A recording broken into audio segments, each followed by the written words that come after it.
대한민국의 여야의 극단적인 대치 어마어마합니다. 오죽했으면 정치적 내전 상태라는 표현을 썼겠습니까?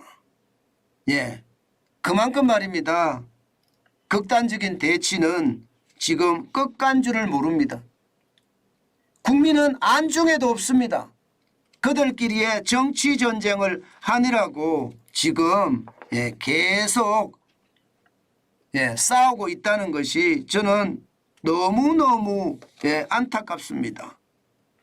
저는 이런 상황을 보면서 도대체 우리나라는 어디로 갈 것인가. 저는 그 말 자체가 앞으로 시장에 어떤 큰 위기로 닥쳐올 것인가. 저는 그런 걸 생각을 하면 참 안타깝다 그런 생각을 많이 해봅니다. 여러분 이거 한번 보세요. 저는 이것을 보면서 너무나 놀랐는데요. 원희룡 국토교통부 장관의 이야기입니다. 무슨 이야기냐. 민주당의 선동 프레임이 작동하는 동안 국력을 낭비할 수 없다. 이렇게 이야기하면 이게 무슨 말인지 잘 모르시겠죠. 이게 쉽게 말하면요. 서울 양평간 고속도로 국책 사업이 김건희 여사의 특혜라는 정치 공세가 시작이 됐습니다. 그야말로 난리도 아니에요. 실제로 현장까지 가면서 말입니다. 야당의 정치 공세는 심각하게 계속 확산되고 있는 그런 모양새예요. 그러니까 원희룡 국토교통부 장관이 더 이상 못 참겠다. 왜 이렇게 가짜 뉴스를 만들고 선동 프레임으로 계속 몰고 가는지 모르겠다. 이거 설명하는 것보다는요. 다른 일을 하면서 국가 발전을 더 깨하는 게 맞다 하면서 말입니다. 양평 서울 양평간 고속도로 국채 사업을 쉽게 말하면 전면 백지화했습니다. 백지화해야지 가짜 뉴스가 멈출 것이라 그렇게 이야기하면서 말입니다. 실제 말입니다. 지도를 놓고 보면 여기 지도를 놓고 보면 이렇게 보면 보입니다. 이렇게 놓고 보면 당초는 말입니다. 서울 양평강 고속도로가 가밀 JCT 인터체인지에서요. 양평 인터체인지로 가려고 돼 있었습니다. 당초 기존 아닙니다. 26.8km를 말입니다. 그런데 새롭게 검토 중인 노선에 대한은요. 좀 더 늘어납니다. 26.8km가 아니라 29km가 되고요. 양평 다른 쪽에 어떤 지금 IC가 만들어지는 연결시키는 그런 모양새거든요. 이 와중에 보면 이 양평 새롭게 만드는 그 노선 안에 김건희 여사 일가의 땅이 있다는 거예요. 양평균 강상면 병산리에 22,663제곱미터가 있습니다. 이것이 말입니다. 결국 김건희 여사 일가의 어떤 땅의 땅값을 올리기 위해서 이게 바꾸는 거다. 이렇게 이야기를 하고 있는 겁니다. 민주당이. 지금 민주당이 제시하는 게 말입니다. 이렇게 노선을 바꾸니까 지금 이렇게 짚는 것도 마찬가지예요. 이렇게 짚는 것도 김건희 여사의 어떤 특혜 때문에 이렇게 된 거다. 이렇게 주장하고 있는 거죠. 그러면서 말입니다.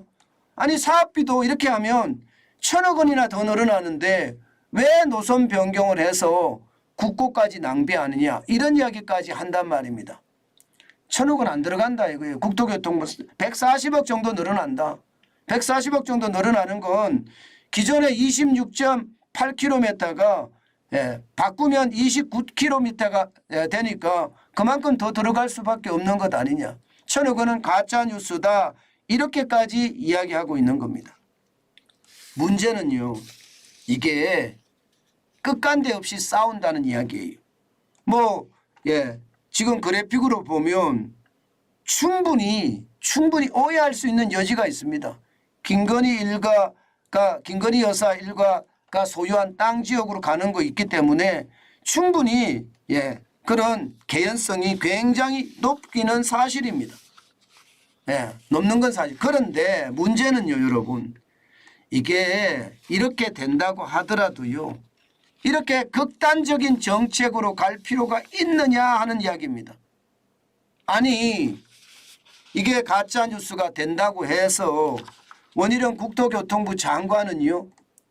예, 국책사업을 이번 정부에서는 안 하겠다. 다음 정부로 넘기겠다. 이렇게 이야기하는 것도 저는 정부의 대처가 너무 과잉이라고 생각을 해요. 문제가 없다면 하던 대로 절차를 진행하면 되고요. 특혜 의혹이 부담스럽다면 예비 타당성 조사를 받았던 양서면을 종점으로 건설하면 되는 것 아닐까요? 예, 처음일 때 이게 말입니다. 정쟁 때문에 이게 주민의 사업까지도 이렇게 무너진다는 것은 이게 말이 안 돼요. 이게 고속도로가 건설됨으로 해서 말입니다. 쉽게 말하면 예, 서울 국민도 서울 시민도 편해지고요. 경기도민도 편해지는 겁니다. 그런데 정부가 충분히 설명하면 될 일을 이렇게 백지화를 하는 정도까지 나온다는 건 저는 굉장히 굉장히 충격적인 일이라고 생각합니다. 그러나 이게 그러나도 또 중요합니다. 그러나도 지금 민주당이 의혹을 제기하는 거 이거 정말일까요? 프로파간다가 아닐까요? 가짜가 아닐까요? 그 생각을 할 수밖에 없습니다. 실제 예비 타당성 조사 후에도 말입니다. 예비 타당 조사 후에도 노선 변경을 하는 경우가 있습니다. 이게 인터체인지라는 IC하고 달리요. 차량이 진입하거나 나갈 수 없는 JIT라고 하죠. 이런 경우에는요. 저는 쉽지 않습니다. 이게 JCT라고 되어 있죠. IC 같은 경우는 차가 들어가고 나갑니다. 그런데 이게 JCI는 들어가고 나가지는 않거든요. 들어가고 나가고 나들목이 돼야지 이게 여러분 땅값이 올라가는 그런 경우가 있습니다. 물론 땅값이 올라갈 수도 있겠죠.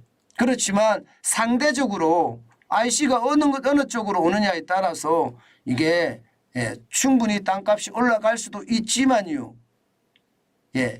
JCT 같은 경우는 그렇지 않다는 이야기죠. JCT 같은 경우는. 그래서 저는 그런 생각을 해요. 이게 만약에 그런 문제가 있었다면 어떤 특혜가 있었는지 이런 것도 아주 자세하게 이야기를 하면서 이게 정쟁이 아니라 국민들이 좀 더 편안하게 시작할 수 있는 그런 부분으로 돼야 되는 것 아닐까요? 저는 그런 생각을 진짜 많이 해봅니다. 이게 꼭 말입니다.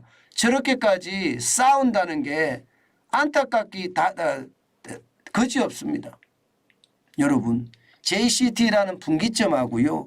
IC라는 인터체인지하고는요. 나들목하고는 개념이 굉장히 다릅니다. 그것도 감안을 해줘야 되는데 이게 한치도 양보가 없는 여야의 정쟁이 결국 말입니다. 국민들에게는 굉장히 나쁜 그런 선례가 되지 않을까. 아니 여러분 정치하는 사람들 국회의원들 대한민국의 지도자잖아요. 그러면 지도자 잡게 이게 확실한 팩트를 가지고 이야기를 해야 된다. 저는 그런 생각을 많이 해보고요. 이 정쟁 자체가 국민을 더 피곤하게 하고 국민을 더 안타깝게 한다는 사실이 저는 너무너무 안타깝네요. 앞으로 말입니다. 대한민국에 도대체 이런 일은 좀 없었으면 좋겠어요. 이게 국민을 위해서 이야기하는 것이 아니라 어쩌면 말입니다. 자기들 어떤 권력을 위해서 일하는 것 같은 그런 느낌이 들어서요. 저는 더더욱 안타깝다는 생각을 지울 수가 없습니다. 저는 여당도 그렇고 야당도 그렇고요. 이게 국민을 위한 정부, 국민을 위한 국회가 돼야 된다고 생각하고요. 원희룡 국토교통부 장관도 너무 과잉으로 대응한 것은 아닌가. 저는 그런 생각도 해봅니다. 예, 제발 말입니다. 제발. 예, 저는 함께 사는 우리 국민이 더 편안해하는 그런 우리 정치적인 지형을 만들면 되지 않을까요? 참 안타깝네요. 그렇지만 지금까지 경제는 나 몰라라고 하는 이 국회의원들 진짜 문제다. 그 말씀 다시 한번 올립니다.